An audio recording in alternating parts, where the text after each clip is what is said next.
वाली रानी को महलों से बाहर कर दूंगा। मेरे भक्तों, जैसे ही महाराज ने ये रानी की बात सुनी तो बड़े दुखी हुए, मन में विचार लगाया, रानी मैंने आपको समझाया था, तुमने मेरी एक बात नहीं मानी। जो मैंने कहा वो ही हुआ। मेरे भक्तों, जैसे ही रानी की बात सुनकर एकदम महाराज दंग रह गए और कहा कि मैं डोली से जब ही उतरूंगी, जब ये आपकी रानी है, इसे महलों से निकाल दो, इसके लिए वन में दूर जाकर एक झोंपड़ी डलवा दो।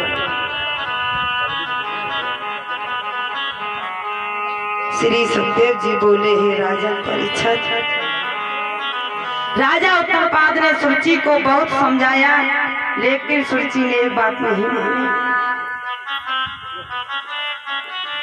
तो बड़ी रानी कहने लगी, बहन नीचे आ जाओ, उतर आओ।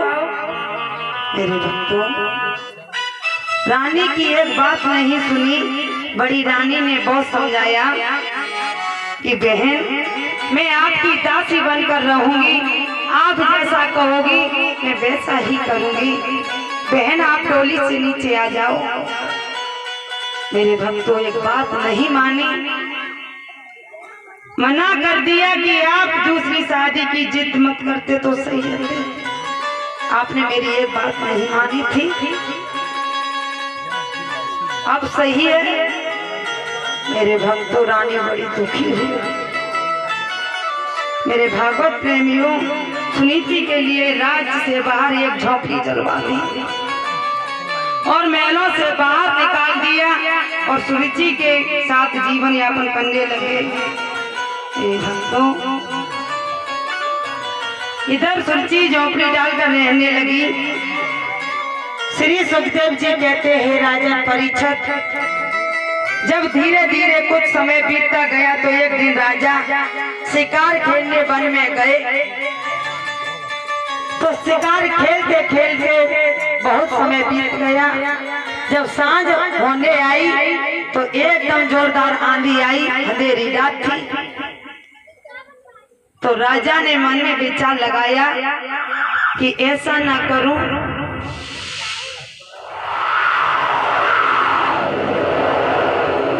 इधर बादल गरज रहे हैं, तूफान आया।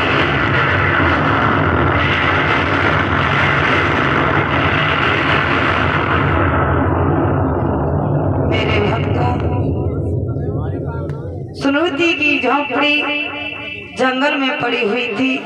राजा ने अपने मन में विचार लगाया, बड़ी अंधेरी रात, और कहा कि ऐसा ना करूं कि मैं सुनीति के पास चला जाऊं। तो महाराज जब रानी के पास गए तो आवाज लगाई, सुनीति बाहर आओ।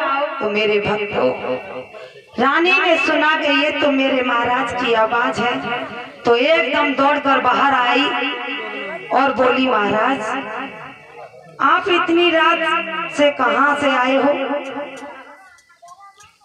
तो राजा ने सारा प्राण सुना और उत्तरपाद बोले, रानी मुझे बैठने के लिए कहोगी या नहीं, मैं खड़ा रहूं? तो मेरे भक्तों, रानी ने आसन डाला और कहा, महाराज बैठे। राजा बैठ गए। तो राजा बोले, रानी मुझे भूख लग रही है, कुछ खाने के लिए आपके पास हो तो दे दो। मेरे भक्तों,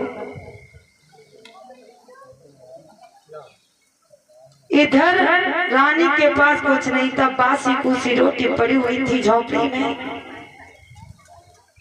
तो महाराज को वो बासी रोटी परोस दी।